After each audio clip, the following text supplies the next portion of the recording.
Here we have raised graham lights in 17 by 8 on a 2015 Subaru BRZ.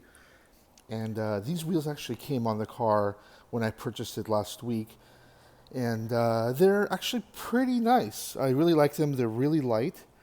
And I do like the white and black, on this car. So I do think they look nice.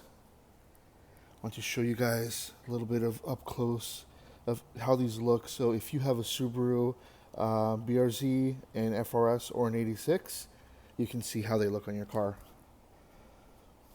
And again, you can see that these actually have no spacers, and they sit pretty flush. So as soon as we install the coilovers on this car, that wheel gap is going to be gone, and the camber is going to make these wheels tuck in just a little bit here in the front. So it should be pretty flush, even though right now it's out just a little bit. And then in the back, you actually have some negative camber already. So there we're going to have to fix a little bit of the camber, because I fear that once it gets lowered, probably about 1.5 inches, maybe 2 inches or so, the camber is going to be pretty bad here. It's going to be way out of spec, so we're going to have that aligned there. But yeah, these are actually square, so they're the same size front and rear, 17 by 8. And I'm not too sure on the offset, honestly, because I didn't buy these. They came on the car. But my guess is they're probably somewhere around the mid-30s. Sorry that I don't know that, guys. I'm not sure why the old owner decided to use chrome lug nuts.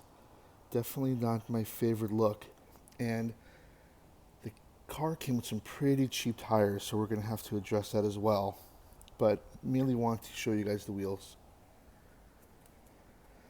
Alright, so guys, what do you think? Should I keep these wheels? Should I sell them? I'm thinking about getting something else, but I do kind of like these because they remind me of my Advan GTs that I had on my Nissan GTR. They look pretty similar. Actually, in the photos, I thought that they were the Advan GTs. And then in person, when I saw them, I'm like, oh, they're actually raised graham lights. So I was pretty excited to see that they were different. And they have a decent lip. The profile on them doesn't look too bad. Alright guys, let me know in the comments below what you think. Should I keep these wheels and show you what they look like once the car's lowered? Should I get something else? And if so, what do you guys think I should get? I can't wait to see what you guys say. Bye.